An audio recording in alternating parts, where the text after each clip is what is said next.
In my planning group for the next month, I want to focus people on de-stressing their goals and trying to create a lazy path to wealth. So I think, we all want to work hard, and sometimes working hard, as silly as it sounds, is the easy part. But like you've learned with your investments, sometimes that's not actually what you do. You don't want to work hard. So what would you put down as a good lazy path for people to start achieving some wealth in their goals? So definitely the easiest way, I'm touched on this already, Justin, is automation, right? So there was a guy I knew through the FIRE group many years ago, and he played golf. He was a golfer. He invited me out to golf. We chatted around the golf course, and he said to me, do you know what, Michael? He said, everything that I do when it comes to financial independence and worrying about my wealth situation is automated. My pension payments go in automatically. Whatever personal investments I have or savings I have is taken out of my account automatically. And it allows us to be in a situation as a family where we just spend the rest of the money worrying about, because we know that our money's already been taken out. And he said to me, look, I know you've got all these WhatsApp groups and meetups. And he said, to be honest, I don't need any of that because everything's been automated. I don't care about day-to-day noise of the market because I'm cost averaging in. And what he means by that is every month at the same day, he's buying his his index funds, and he's moving his money into savings, paying down his mortgage. So there's nothing to actually think about. He knows he's going to do that over time. And over time, he's going to get an average cost point, and he's ultimately going to make his money that way. So there was no reason to worry it. Once he'd set it up and automated everything else was then done for him, and he just had to follow the plan through and live his life. He wasn't worried about doing it any faster. He wasn't worried about working harder and overtime. He was just content to have a job that he loved. He enjoyed his job, he enjoyed his family situation, he enjoyed his time freedom that he had, and everything else was going to take care of itself. So for me, that's a great alternative. My own story and my own journey was a little bit different, and it's been a little bit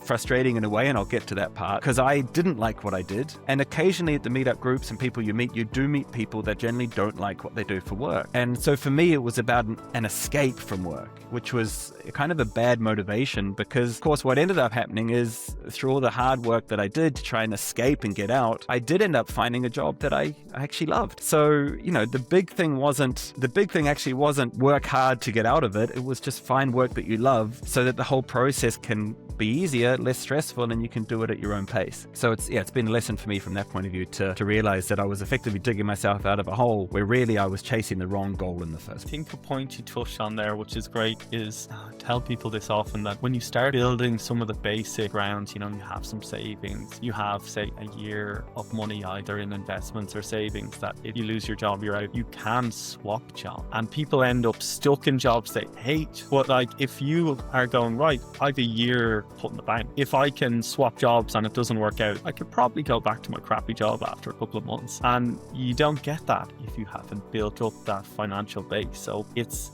interesting how having even some of the journey done can just help everything else out. Yeah, big time. And probably the best story I have there is a lady called Anne. She came to the Limerick Fire Group, say a year or so ago, and she came in and she was grinding. She was in a job she hated, shift work, 2-hour commute every day, 12-hour shifts, night shift, everything. She hadn't seen her kids, at school for years on end. Her relationship with her husband, they hardly saw each other. And she came in and she said, I've got another 7 years left of this and I'm done. And from my lesson that I had, and everybody in the group was like, look, get out now, get out now. She said she had 2 years worth of savings. So she decided after that meeting that she had had enough. She gave notice at her work. She quit. Do you know how much of the savings she ended up going into? Virtually none of it, because she got a job within 3 months. And now she has a civil servant job. She works 9 to 5. She's seeing her family. She's dropping her kids to school. She's not doing night shift. She took a pay cut. She did take a pay cut, but with the tax implications, the pay cut was minimal. And now she's in a state where she's sustainable. She's happy. I see her at the meetup groups now and she's not tired. She's involved. It's wonderful to see how she's changed as a person by finding a job that she loved. And it was exactly as you said, Justin. It happened because she was in a position where she could. She wasn't worrying about paying the bills. She wasn't worrying about next week's